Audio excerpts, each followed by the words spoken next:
A Labor Day gift for workers. President Obama signing an executive order to help hundreds of thousands when they get sick. Welcome to a new hour of Happening Now. I'm Patty Ann Brown. Nice to be with you. Nice to be with you at home. Happy Labor Day. I'm Leland Vittert.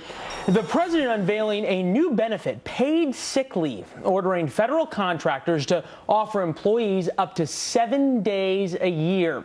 The executive action affecting up to 300,000 workers, and the president wants Congress to go even further. A cue from the rest of the world. Work together in a bipartisan fashion. Find a way to make paid leave, paid family and medical leave a reality for all Americans. That's something we should be doing.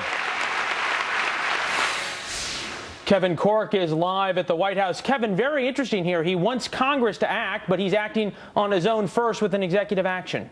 You're on the money once again, my friend. Good day to you and happy Labor Day. He wants Congress to go farther because from the White House perspective, this is something that all workers, whether they work for the government, whether they're a contractor for the government, or if they're in the private sector, should be able to access something like paid sick leave, for example. But as you also know, they're getting a lot of pushback, especially from small business owners and, as you pointed out, from congressional lawmakers on Capitol Hill. I just want to share a couple nuggets of what the president unveiled today in signing that executive order. It's actually pretty interesting. I think it might get some broad support in some corners. It actually requires federal contractors to guarantee paid sick leave for up to 7 days for workers. And get this, it allows workers to use that leave for themselves, a family member, or an absence, for example, resulting from domestic violence. Now, the president also spent a great deal of time in that speech talking about the value of unions and how they impact the economy. He says ours is still the envy of the world. And he also took a moment, Leland, to warn congressional lawmakers to not once again shut down the government later this month. Now, everybody knows the world economy is pretty volatile right now. Our economy is a relative bright spot. We're doing better than just about everybody else. So a shutdown would be completely irresponsible. It'd be an unforced error, a fumble on the goal line. Number of football references for that crowd up there in Beantown as the NFL season gets set to kick off. One quick labor note I want to share with you before I go, Leland, and that is you may have read this week that the NLRB, that's the National Labor Relations Board, voted 3-2 to allow some industries now to unionize, among them fast food workers, for example, and that's something the White House has been pushing for quite some time because they feel like that will benefit them in the long run. In fact, in the ride up to Boston today on Air Force One, the president was joined by a number of big labor leaders. Leland? Number of big labor leaders on the plane, but one big union not there at that event in Boston, the Boston Police Officers Union, very upset with the president during that time. Kevin Corke at the White House. Thanks, Kevin. Patty Ann has more. You bet. Well, as we mentioned, the president is also calling on Congress to extend that paid sick leave requirement to more of the private sector. But the White House is not offering any figures on exactly how much this would cost. The president's latest executive order would provide sick pay for as many as 300,000 federal workers. But the new benefit won't kick in until 2017 after the president leaves office. Currently, about 40% of the private workforce does not get paid if they're out sick. Joining us now, Steve Moore, a distinguished visiting fellow of the Project for Economic Growth at the Heritage Foundation and a Fox News contributor. Thanks for joining us as always. Hi, Patty Ann. Happy Labor Day. Thank you. Same to you. President's order affects federal contract workers right now. So do these higher costs get passed on to taxpayers? Yeah, I mean, this is the part of the story the president doesn't tell is, you know, we have a federal government that is what, $18.5 trillion in debt and running $500 billion deficits a year.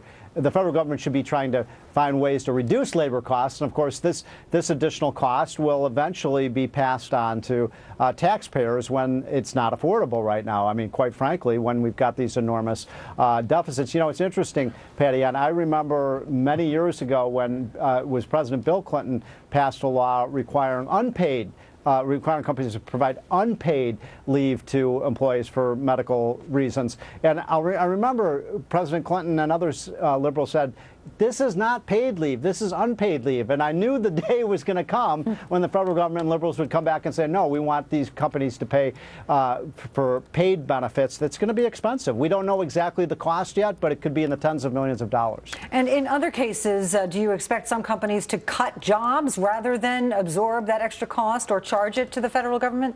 Well, look, I want workers to be paid as well as possible. I want American workers to be the best paid workers in the world. The problem with this kind of regulation is we've had no wage growth now for 10 years. When the president talks about how well the U.S. economy is doing, as he did in that clip that you just showed, what he doesn't talk about is the fact that workers are feeling left behind, that they in fact, in 10 years, real take-home pay to workers, Patty Ann, has actually fallen for the middle class. So they're not so concerned about getting paid sick leave, it's just getting a pay raise. Now, I think what you see in the private sector right now is what's appropriate. Businesses that can afford to do this and want to retain their best workers, Patty Ann, will provide these kind of benefits to retain the workers that they want.